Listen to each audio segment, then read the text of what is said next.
She only wanted eye drops. But a racist cop grabbed her cane, shoved her, and humiliated her, on camera. What he didn't know? She was the mayor's mother. And what happened next shook the whole town. It was a bright Tuesday morning in Masonville, Georgia. Birds chirped. The air was clear. But for 76-year-old Martha Ellison, the sun stung her eyes more than usual.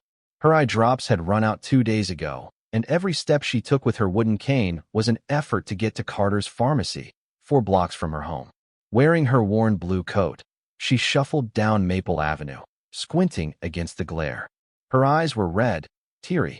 She passed familiar spots, the church steps where her late husband used to wait for her, the bus stop where she once volunteered with her neighbors. Today, no one was around. Just her and the aching silence. She paused twice to catch her breath. The second time, she leaned hard on the cane, swaying slightly. She whispered to herself, "Just a little farther, Martha. Just a little farther." From across the street, Officer Darren Cole spotted her. The patrol car idled for a moment, then slowly pulled out. Inside, Cole sipped his coffee, annoyed by the heat and bored by the uneventful morning. He watched the elderly woman as she made her way down the sidewalk. Something about her irritated him. The slowness, maybe, or the fact that she didn't look hurried or apologetic.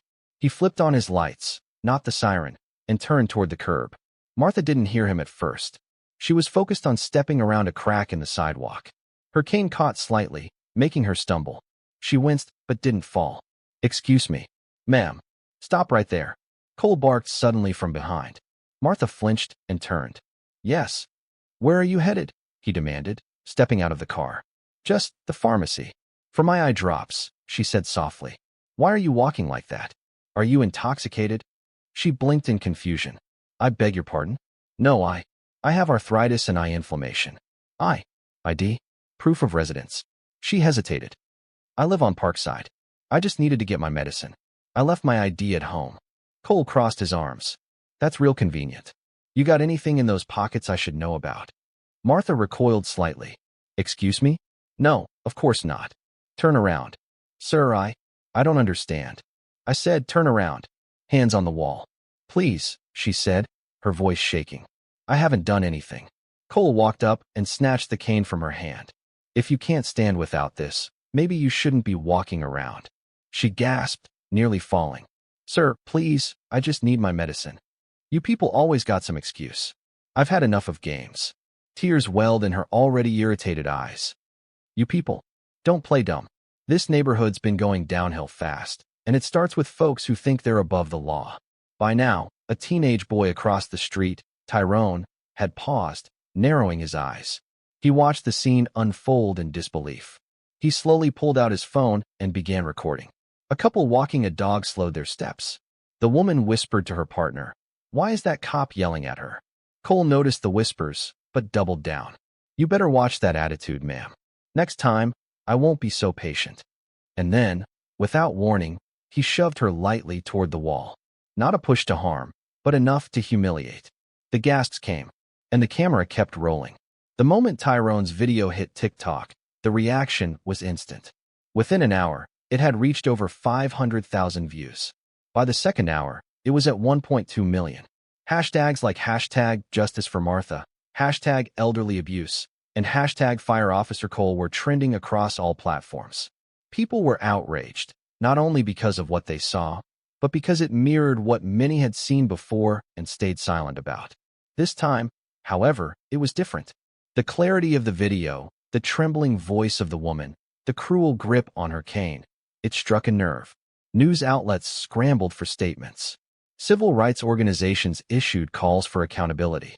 The local NAACP chapter released a statement demanding the immediate suspension of Officer Darren Cole, pending investigation. Meanwhile, in a stately brick home just 3 blocks from Town Hall, Mayor Elijah Ellison sat frozen on his couch. The video was playing on loop in front of him, his hand trembling slightly as he held the remote. He had not seen his mother that morning. She had left before he returned from an early breakfast meeting with the city board. He had assumed she was visiting the church or the community center. Never, in his wildest thoughts, had he imagined she would be the woman at the center of a national firestorm. A soft knock came at the door. His wife, Grace, stepped in. Her eyes were red. I saw it too, she whispered. He stood slowly, jaw tightening. Did she say anything to you? Grace shook her head. She didn't want to worry us. He closed his eyes for a long moment, then opened them with focus. Call Chief Romero. Now. At the Masonville Police Department, Chief Andrew Romero had already been inundated with calls. Internal Affairs had activated an urgent review process. Cole had been placed on administrative leave less than 90 minutes after the video went viral. Still, the mayor wasn't satisfied. He arrived at the precinct unannounced, flanked by 2 city officials and his personal counsel. Chief Romero greeted him with a nervous glance. Elijah, don't Elijah me. That was my mother. You let an officer do that to my mother. Romero tried to calm the mayor, but the fury in Elijah's voice was undeniable. She's not just my mother. She is this town's most respected citizen. And even if she weren't, no one, and I mean no one, deserves to be treated like that. We're investigating. I want Cole's badge on my desk by tomorrow morning. Romero hesitated. You know there's process.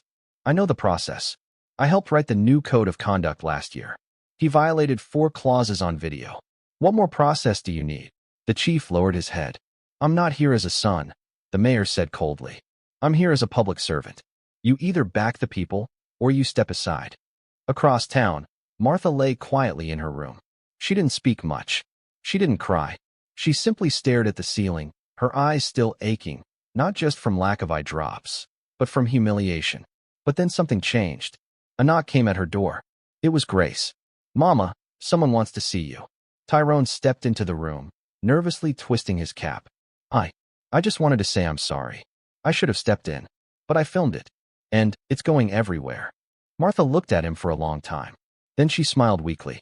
You did something, baby. You did enough. They sat together for a while. No more words were needed. By midnight, CNN was running a full feature. Politicians weighed in. Celebrities tweeted. Donations poured in to elderly justice funds. But the most powerful response came from Martha herself when she gave a short public statement on her porch the next day. I don't need apologies. I need promises. Not just for me. For everyone walking these streets afraid to be seen. The world listened. The next morning, a crowd began to gather in front of Masonville City Hall. At first, it was a quiet dozen, some elderly women, young college students, and local pastors. They held signs that read, Dignity for Martha, End Racial Profiling, and WE are watching. By noon, hundreds lined the street. By 3 p.m., national press vans blocked traffic. Mayor Elijah Ellison stood at the window of his second-floor office.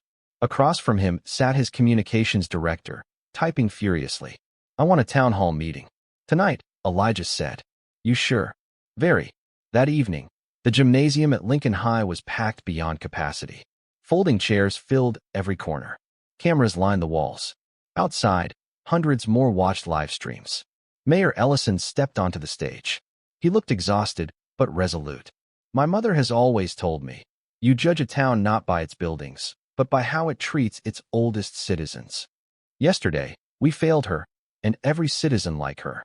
The crowd went silent. He continued, let me be clear. Officer Darren Cole has been terminated from the Masonville Police Department effective immediately. The room erupted. Applause. Cheers. Some sobs. But firing one man is not justice, he said. Justice is systems that prevent men like him from being hired in the first place. He announced sweeping reforms, implicit bias training, independent citizen review boards, and a mandatory community walk program, where every officer would spend 1 day a week walking unarmed through neighborhoods, listening and learning. The next speaker was Martha herself. Assisted by Tyrone, she made her way slowly to the microphone. She looked out across the sea of faces. I came to get medicine.